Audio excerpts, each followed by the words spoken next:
Welcome everyone to the informational admissions webinar for the John Lewis Public Administration Program. I am the director and professor of practice for the program, Dr. Halim Malik Francis. So I'm thrilled that you've joined us today. If you would, those of our guests, if you don't mind putting in the chat where you're joining us from. So what city, region, town, and that kind of thing. And also just any information that you'd like to share about yourself. And that will help us get to know you a little bit better.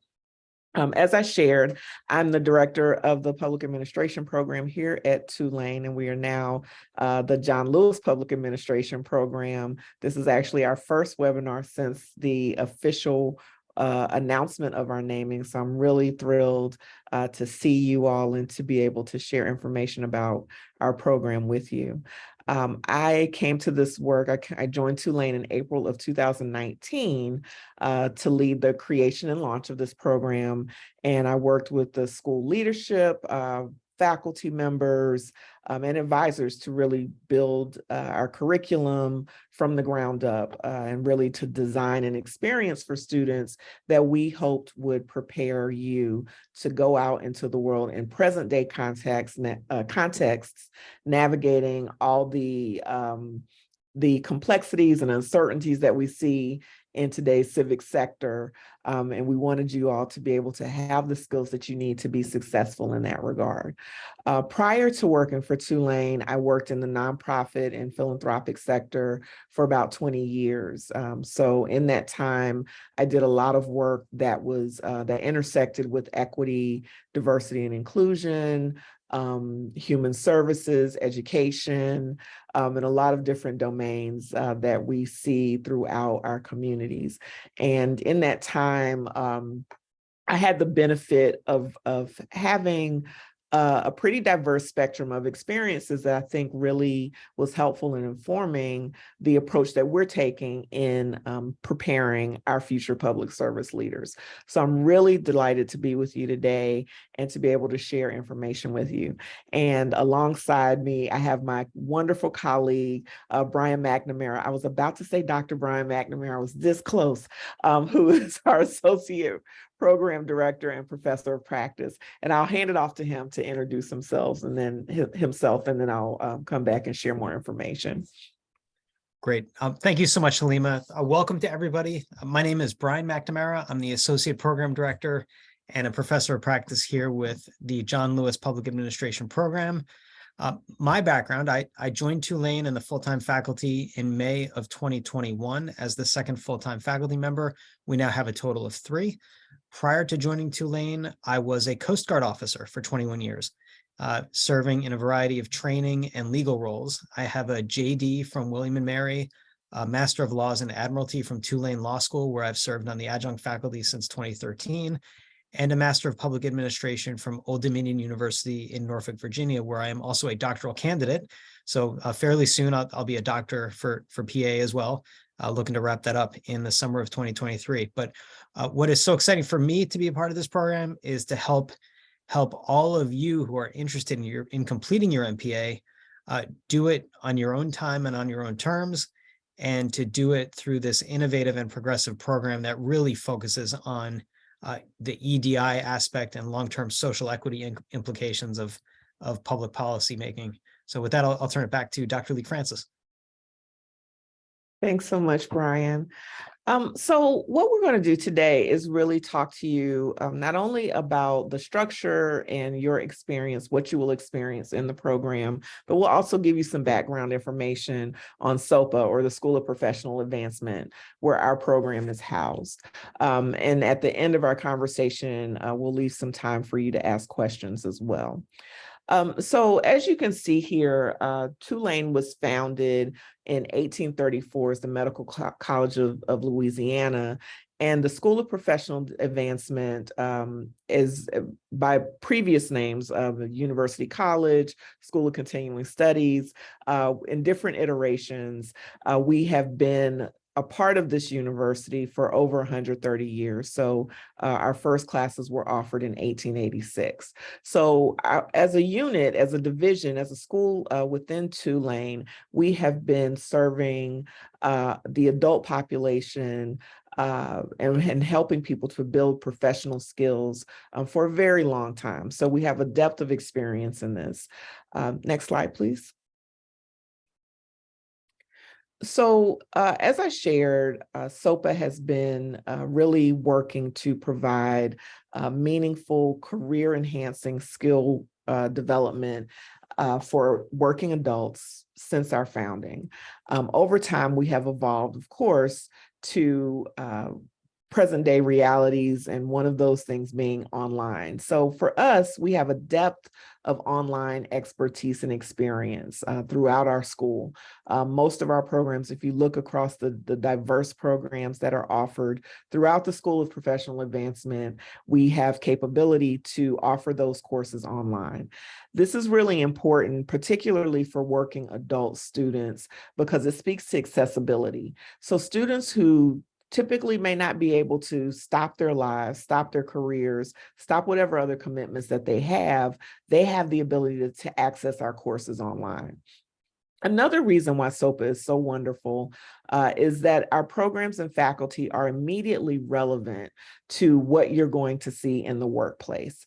We really make sure that as we are developing courses, as we're building our programs, that they speak directly to experiences that you're going to have as professionals, and that prepares you to hit the ground running. That equips you and it empowers you to be able to make a difference in the work that you do and to grow your career at an accelerated pace.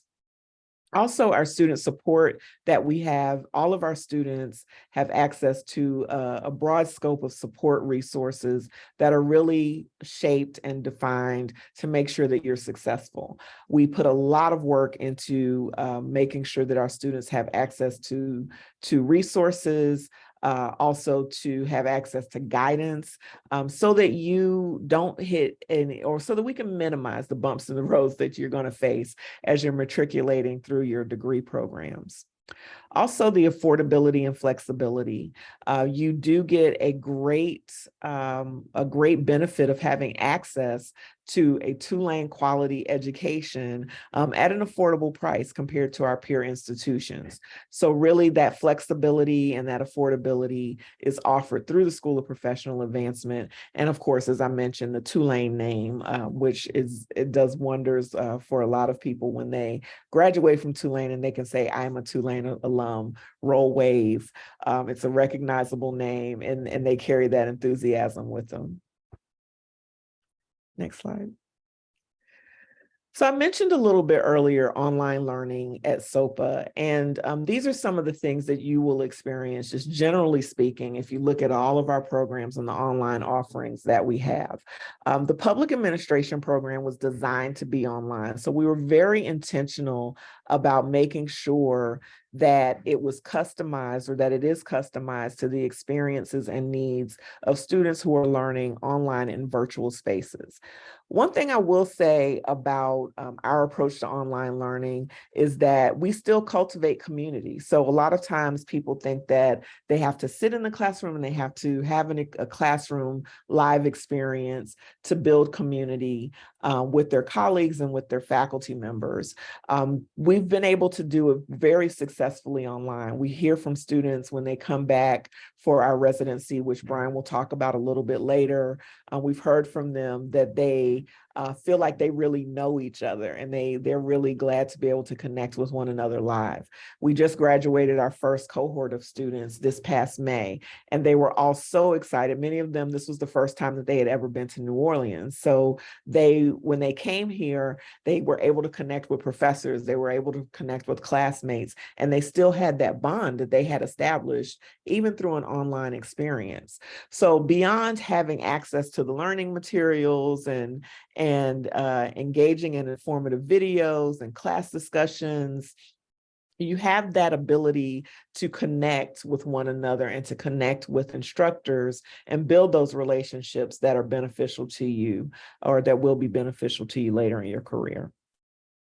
Next slide.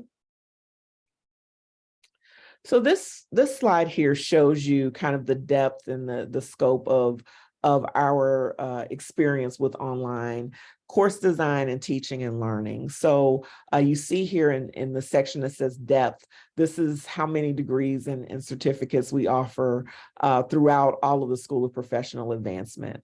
In scale, the number of students and the number of hours that we have provided in online learning. And then quality, we put our faculty through a rigorous training to prepare them to teach online and prepare them to teach teach students in virtual environments. And we've received multiple awards for this.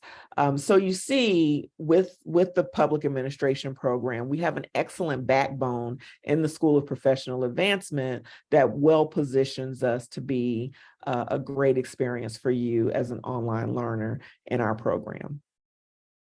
Next slide. So on this slide, I'll share some information about our faculty. So these are some of the members of the John Lewis Public Administration Program faculty.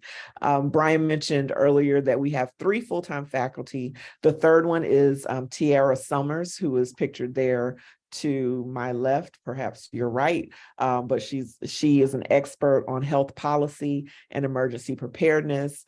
We also have Mark Funkhauser, who is a former mayor of Kansas City, Neil Kleiman, who is an expert in innovation in city, local governments and city, state governments, and then Flint Mitchell as well. So we have a host of faculty who not only come to this work and come to our classrooms with the educational credentials and the theoretical knowledge, but they've done the work. So they have stood at the forefront of their fields of different experiences, whether it is within nonprofits and philanthropy or government at the local, federal, or state levels, or even in private sector, to be able to engage in community leadership in a really deep and meaningful way. So the students in our program really benefit from having that connection with our faculty. I've heard from some students anecdotally that as they were trying to make career decisions or they were trying to gain access to different opportunities, they've sought the counsel of our faculty. And that is a tremendous resource for you as you are considering how do you best leverage earning perhaps an MPA or a certificate in our program to get the advancement and to get the knowledge that you need to make a difference in the community the way that you'd like to. So I can't say enough great things about our faculty. I'm really, really proud of them. Next slide. And here we have listed some of our partners. Our partnerships are really, really critical as well to the work that we do and being able to provide resources to students. So many of our partnerships are built and established with the eye of exposing students to different opportunities. So we have a student chapter of ICMA, which is the first chapter in the state of Louisiana, if I'm correct. Thank you, Brian. Yes. So we're the first student chapter of the International City County Management Association in the state of Louisiana. And that chapter is very active in engaging with professionals who work in local governments. We also have a partnership with the National League of Cities, whereby if you participate in some of their trainings that we offer or that they offer, we're able to offer a tuition discount to you. New Leaders Council, if you are a member of New Leaders Council, which is a professional organization that cultivates the next generation of local city government and nonprofit professional leaders, we do have an agreement with them where students can get a discount for that as well. And then NASPA, which is one of the leading accreditors for our field of public administration. So as you can see, our partnerships are really, really strong. They're really designed to provide students with access and exposure throughout the field so that you can be able to benefit from all of the learning that's taking place around us. Next slide. So with that, actually, no, I have something to say about careers as well. So within our program, I mentioned earlier that we work to prepare students for diverse fields. So that includes nonprofits, government, and private sector, and also philanthropy. As you can see from this slide, there is projected growth in public service generated or public service related careers through the year of 2026. This data was pulled maybe a year or two ago, and I would argue that given some of the things that we have seen in the public sector, stemming from COVID, stemming from just various experiences that we've had over the last several years, that projected growth might be a little bit higher. Certainly there is a need there. Some of the examples of things that you can do with a Master of Public Administration degree or one of our certificates offered would include things like being a city manager or being a nonprofit or philanthropic organizational executive. You can do work in evaluation or be an analyst. So the career options are pretty diverse for this degree and for this field. And what I'll say also is that I've seen a lot of people, they have kind of a circular experience in public administration. So it's not uncommon for someone to have worked in a nonprofit and then they go on to work in local government, or it's not uncommon for someone to work in the private sector, perhaps as in a community oriented field, and then go on to lead a philanthropic foundation. That's one of the beauties of what we do, is that the skills are highly transferable. So chances are that there will be opportunities in this space and in this field as time continues, because it's a high demand skill set and high demand capabilities. So I will hand it off to Brian next to share more information about our program. All right, thank you so much, Halima. Next slide, please. So I'll start off by sharing my story of how I chose to pursue an MPA and how that impacted my career. In the year 2002, I was a recent graduate of the Coast Guard Academy. I wanted to be a Coast Guard attorney, and I knew that a graduate degree would help me become more competitive for that. So I enrolled in a Master of Public Administration program part-time at night through Old Dominion University. And at the time, their program was non-traditional. It was on a satellite campus, very late night courses. And what I found in going through the program was not only did it make me more competitive and successful for the Coast Guard's law program, but I kind of fell in love with the field in the course of doing it. And so I knew even once I finished my Coast Guard legal career, I wanted to become more involved with public administration from the academic side once I retired from the Coast Guard. And so I share my story to offer to you that no matter where you are in your career, an MPA is a great option to help you broaden your horizons and broaden your perspective on your world of work, whether you end up in the public sector, civic sector, or in the private for-profit sector with a public service related job task. And so our Master of Public Administration, the purpose of it is to prepare forward-thinking, responsive, and ethical public servants to lead within a diverse and ever-changing civic sector, or wherever you end up working. Our courses focus, our program is different than other programs due to our explicit and intentional focus on social equity and EDI aspects of public policy and of public administration. We want our students to graduate thinking not just of the immediate impacts of public policy, but rather the long-term equitable impacts of public policy as it's implemented. We offer 12 total courses. Each course is 3 credits long. We have 7 core courses, and then you have the opportunity to take 5 electives.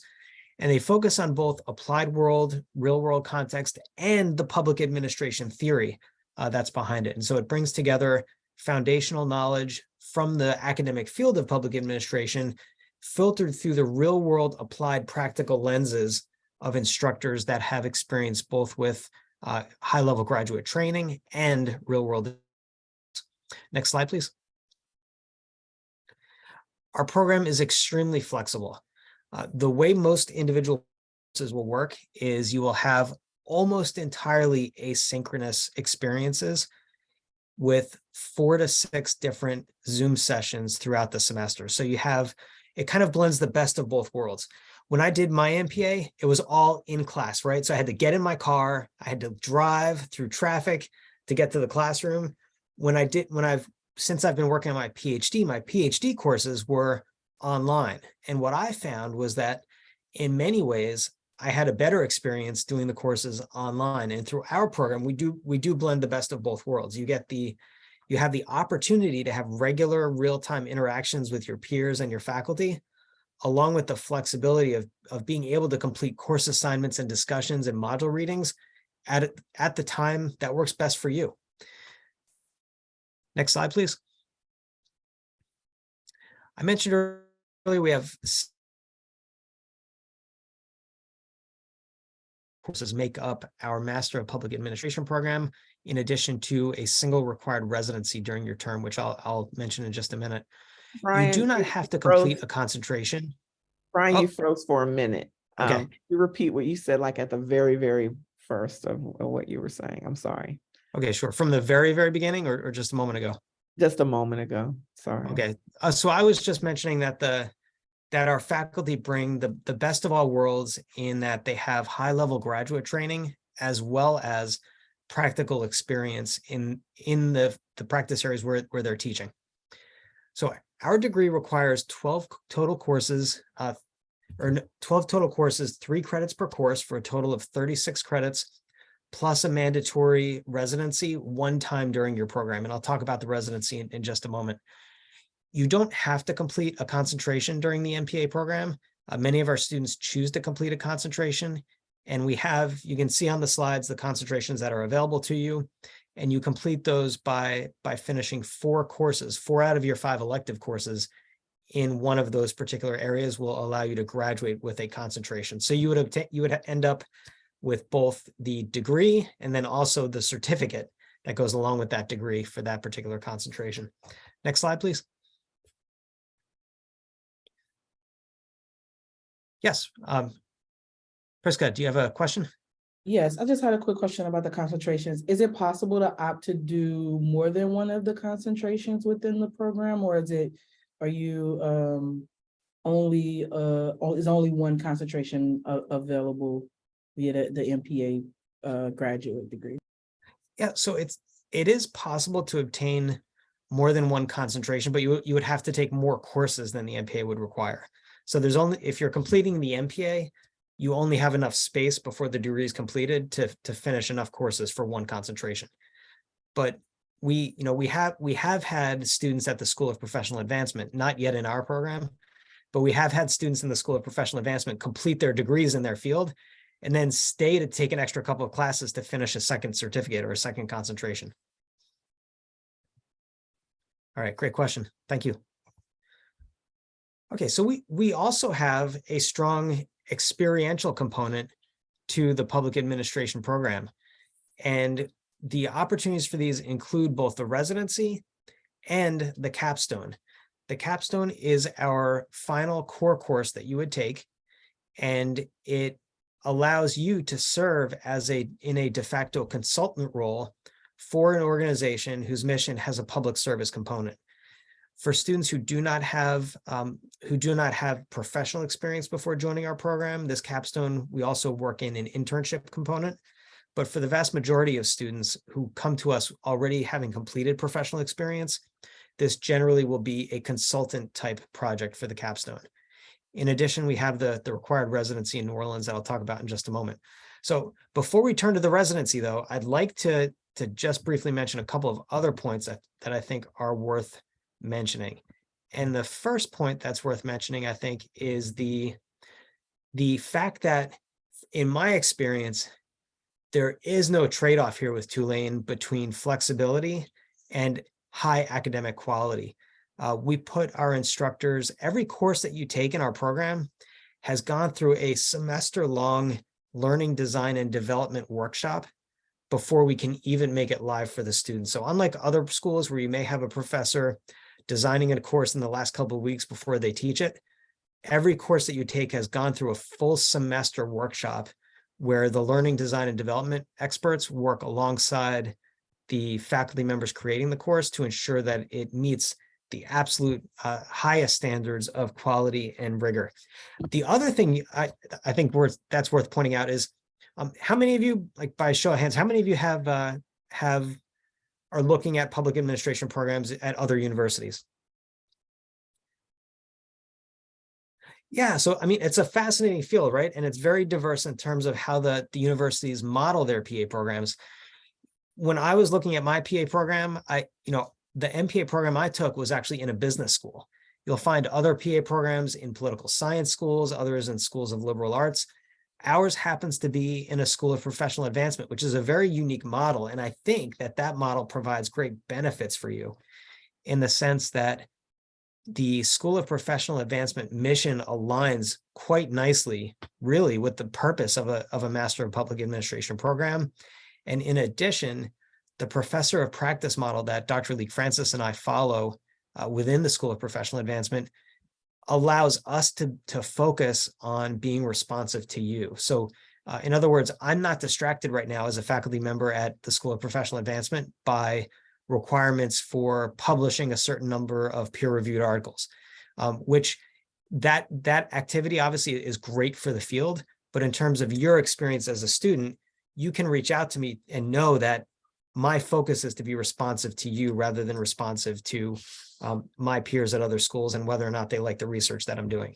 So there's definitely a role for that in the field of public administration, but in terms of your experience as a student, I think our SOPA model yields some good benefits for your particular experience.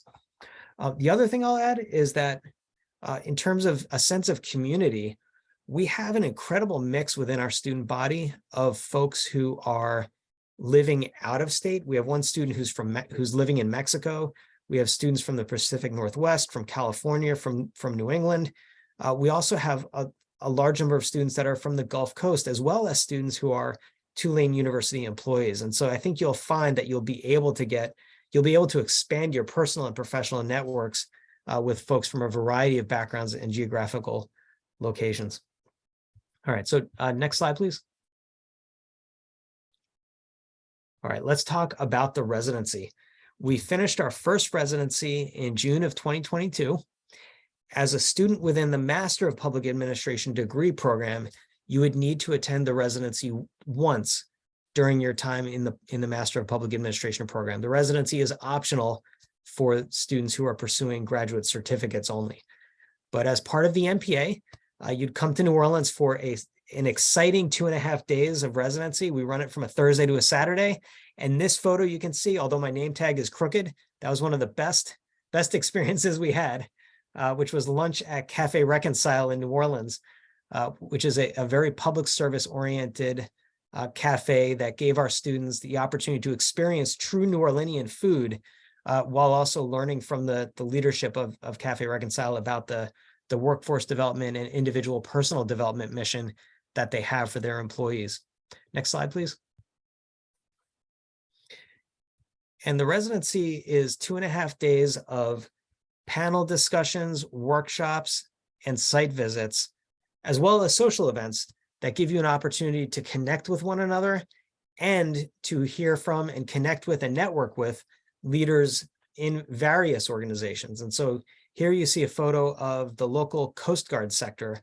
The lady all the way on the right of your screen is Captain Kelly Denning, who's actually the commanding officer of the Coast Guard sector in New Orleans. So she came and brought her staff with her, and they shared about how the Coast Guard implements public policy at the port level in the maritime policy arena. And so it was a fascinating discussion with them. And so our residency will always include discussions from practitioners in the field, which gives you a great opportunity to network with them and learn more about their backgrounds and their motivations. Next slide, please. In addition, we will have social events. So here you see a reception we held at the Richardson Building at Tulane University for some of our students that were in the program. Our other social events will likely include dinners out on the town this year. And so the bottom line is it's an exciting event for 2.5 days in June in New Orleans. Next slide. All right, we'll talk a little bit more about the stackable graduate certificates. And I do want to make clear at the outset, the stackable graduate certificates standing alone are equivalent to the concentrations in the MPA program. So the requirements to obtain each of these certificates would be the identical requirements to meet the concentration within the MPA degree program. You can stack them, and by that we mean if you wish to pursue the certificate first and you just want to be a certificate student, you can complete a certificate, and then you may find, I enjoy the program so much, I want the full MPA, and then you can roll right into the MPA and count those courses towards the MPA. We offer them in nonprofit and strategic philanthropy management, K through 12 education, economic development, emergency management, and environmental management and resilience. Next slide, please.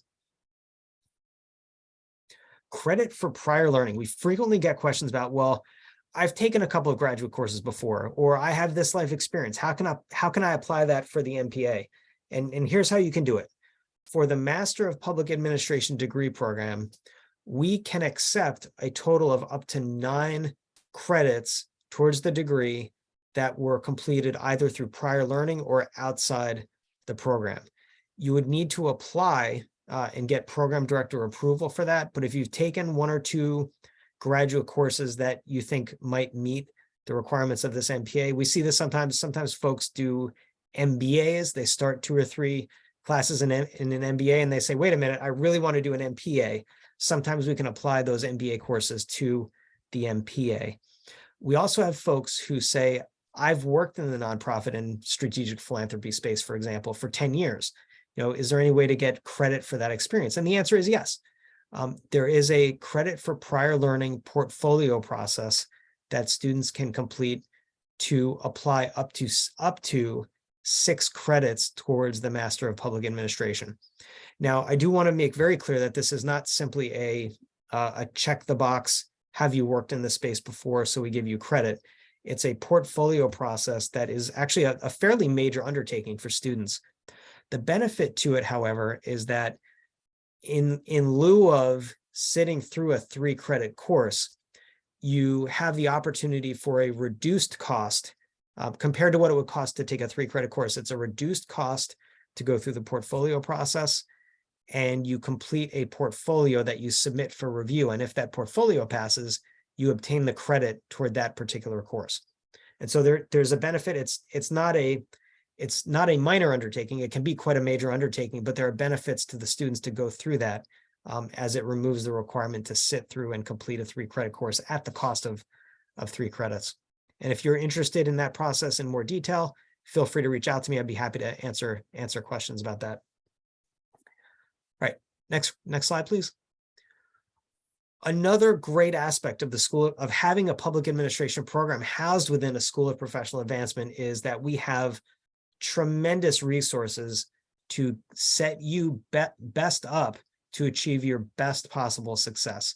We have a manager of retention who works directly with our program to give advice to students on courses and degree completion.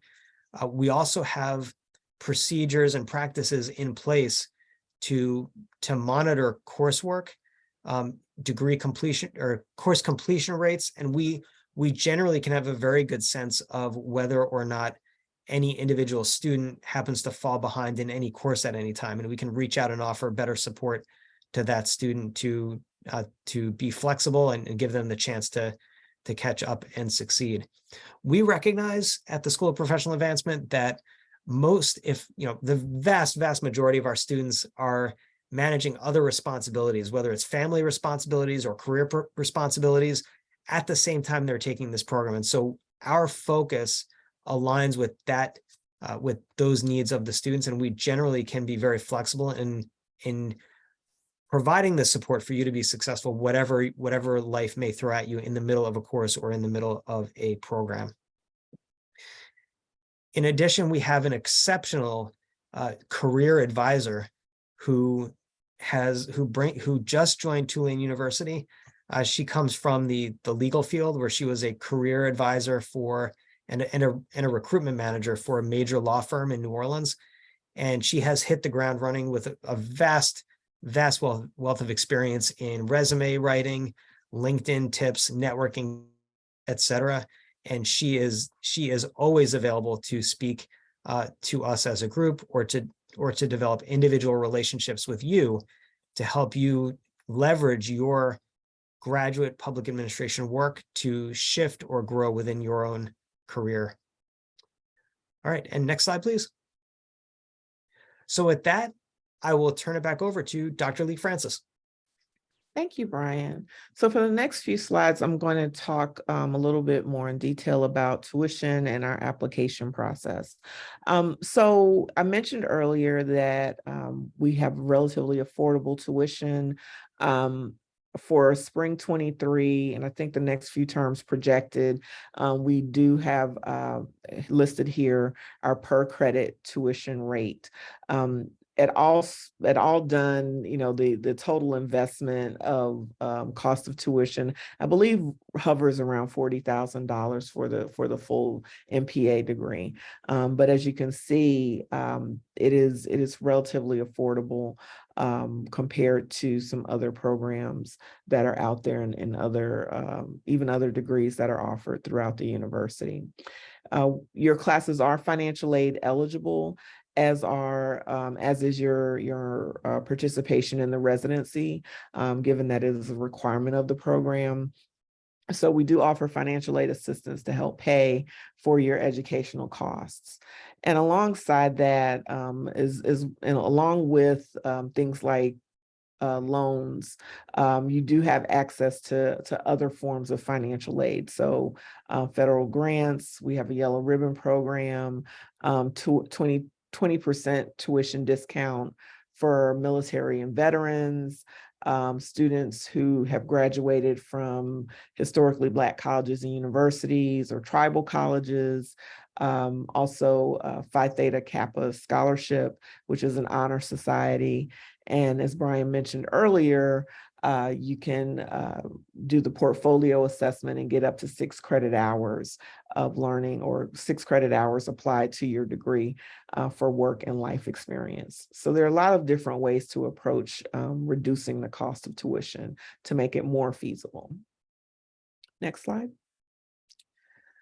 So our application process is pretty straightforward. It is all online, and you would go to the website that's listed here at the bottom of the page, sopa.tulane.edu/apply, and complete your application and essay. With the essay, there's actually probably 2 or 3, I believe, essay questions that you need to complete for your application. One of those does include a personal statement. We do review that information to really get a sense of your writing and what skills you already come to us with. So it's really important that you put your best foot forward in answering those questions and giving us a real good sense of why you want to pursue this Master of Public Administration or a graduate certificate in our program. There's also an application fee. We ask for your ID, transcripts. We also ask for your resume or your CV as well, because we want to get a sense of the experience that you already have. So that is a part of the application process. One thing I'll highlight is that the GRE and other forms of standardized testing, such as the GMAT, are not required for our program. We've made that decision, and we structure our application in that way because for our program, we've not found that the GRE or GMAT are real determinants of whether or not students can be successful in our program. So we really don't think that it is necessary for our program for students to take those tests. So there's really no barrier for you to delay as you prepare your application. Next slide. So here you'll see our application deadlines. We accept applications 3 times a year, spring, summer, and fall. For many other programs, they may have applications being accepted twice a year, or perhaps maybe even once a year. We recognize that many of our students are working adults, and they have different experiences in their lives, and being able to offer admission to our program at 3 different times a year offers you, again, the flexibility to be able to join us and become a part and start your education in the program in multiple different times and points in the year. For students who are enrolled and or who are admitted and enroll by the deadlines that are listed here, you're also eligible for a one-time early enrollment scholarship. So we really encourage you to get your applications in early or as soon as possible, so that you can be eligible for scholarship and also be able to start enrolling in the classes that you need to get off to a great start. Next slide. So with that, I will open the floor for questions or any other comments. Brian, if you have anything to add to what we've already shared, but if not, I'm happy for us to accept questions at this time. Great. Thank you, Halima. I'll just say that, again, I have found that in my prior career, the MPA truly helped me broaden my perspective and launched my success within the Coast Guard. And I'd be happy to answer any questions that you have for either Dr. Lee Francis or for me or for both of us.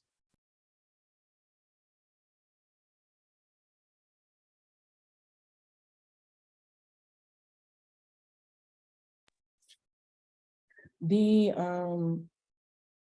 prior learning or transfer credit, specifically the prior learning, if you are successful in completing that portfolio, where would those courses be applied?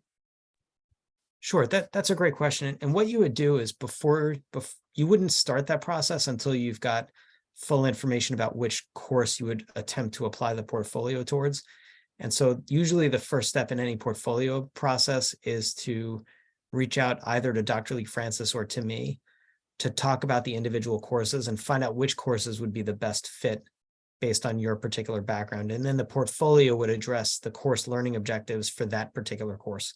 We've had folks who have used transfer credit or portfolio credit to either reduce the requirement for an elective or even for a core course. And so you can apply it for, correct me if I'm wrong, Dr. Lee Francis, but my understanding is you can apply it for any course except for the capstone. And so you can use that if you find that the course learning objectives, if you feel that you meet that, even for a core course, you can apply it. You can seek to apply portfolio credit there, or if you're looking to pursue a concentration and you think you already have, met the requirements towards one or more of those courses, you can apply it in that regard as well. Yeah. And with that, I'll turn over. The only exception to that is well, you were partially correct. So the capstone and MPAD 6000, which is our intro class. Yes, everybody gets the opportunity to take public policy foundations with me.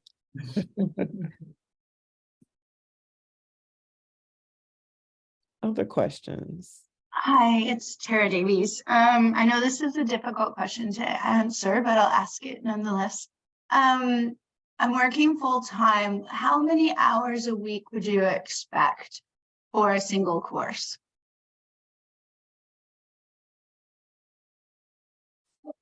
Brian, do you want to take a stab at that, or should I? Oh, sure. I'll take a stab and then let you fill in any gaps in my answer. I think it really depends. It depends on your level of comfort with engaging with discussion boards. We find, what I would expect is that as you go through the program, the amount of time is probably going to decrease slightly as you become more familiar with how the courses run. I would say each 3-credit course would probably take somewhere between 10 and 15 hours of engagement with the material per course. We find that some folks are able to manage 6 credits to 9 credits very, very easily. For other folks, they may find that taking 1 course per semester, at least at the very beginning, is best for them to get acclimated to the program. But that's generally what we see. We'd see 15 hours per course per 3-credit course, depending on your comfort level with graduate work and with writing. And with that, I'll turn over to Dr. Lee Francis for any additional information. Yeah, I'll add to that.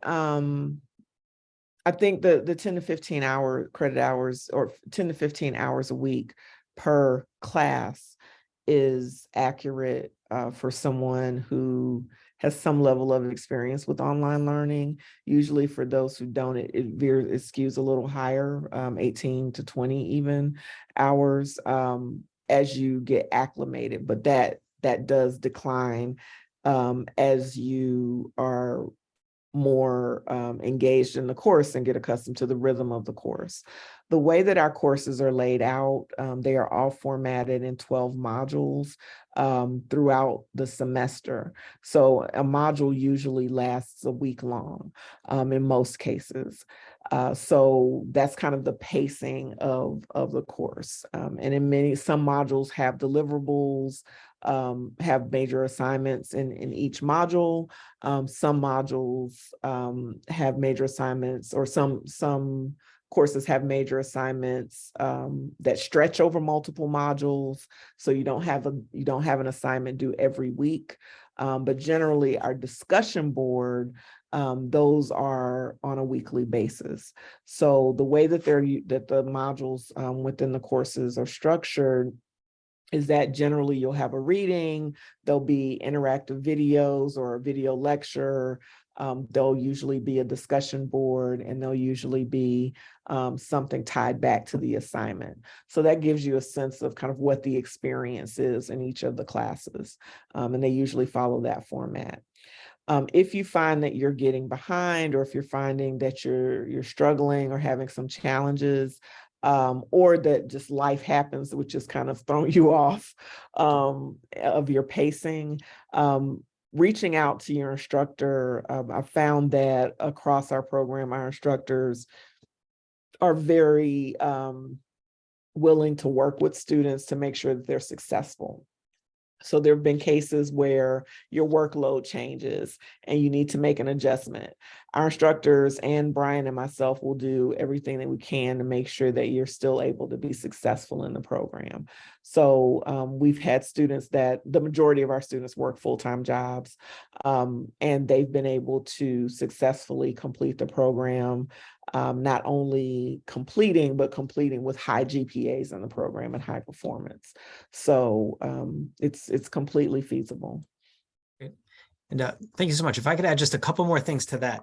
I'll say things that have happened for our students run the gamut from promotions, because they're taking the PA program and they apply their knowledge at work and they get promoted and now they have to work harder or carry more responsibilities. And so we're flexible for that. So promotions, pregnancies and childbirth, COVID, those are all reasons for which we've been able to provide some accommodations to students to help best set them up for success. The other thing I'll add is, rather than talk specifically about hours, I'll share with you what my default recommendation is for students who are coming in. And what I would say is, if you've got professional experience, if you've got some comfort with graduate work or comfort with writing, and your professional experience involves a lot of writing, my recommendation to you would be to start with 6 credits in your first semester. We find that that's very manageable for students. Taking the Public Policy Foundations course first, because all MPA program students need to take the Public Policy Foundations first. Public Policy Foundations, along with another course, is usually very manageable for someone who's got professional experience before. If you're coming straight out of undergrad and you're going to do this full time, I would say 6 credits or even potentially 9 credits if you're feeling like you can carry that load and this is all that you're doing. Francis and myself first before going up to 9 credits. For folks who have not for a while, we have a lot of students in our program who said, I graduated from college 20 years ago. I said, great, let's do this. Maybe the first semester you focus just on a single 3-credit course. And some folks have been very successful with that. And then they ramp it up to 6 credits for their second semester and following. So, I definitely don't want to, for every person, it's a little bit different. And so I don't want to give an impression that you're going to follow a certain set number of hours per week. Rather, I think it might be more helpful to know that I generally recommend folks take 6 credits per semester, dial it down or dial it up based on your comfort level.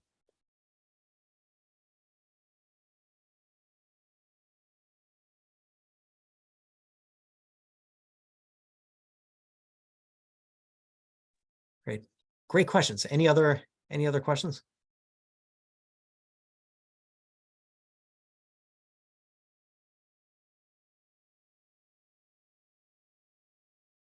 All right, well, hearing none, I'm gonna talk really slow, so in case someone has a question that comes up, you have our contact information here on the screen, so our email, and phone numbers, and also I invite you to, follow us on our social media channels, listed over here to the right in that light blue box.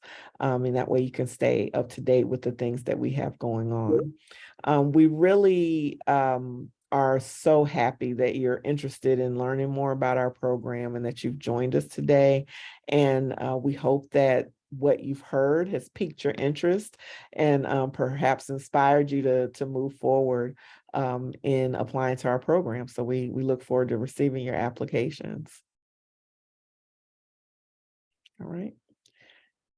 And Brian, I think just put in the chat his connect for LinkedIn as well. So with that, enjoy the rest of your day and we look forward to seeing your applications. Take care.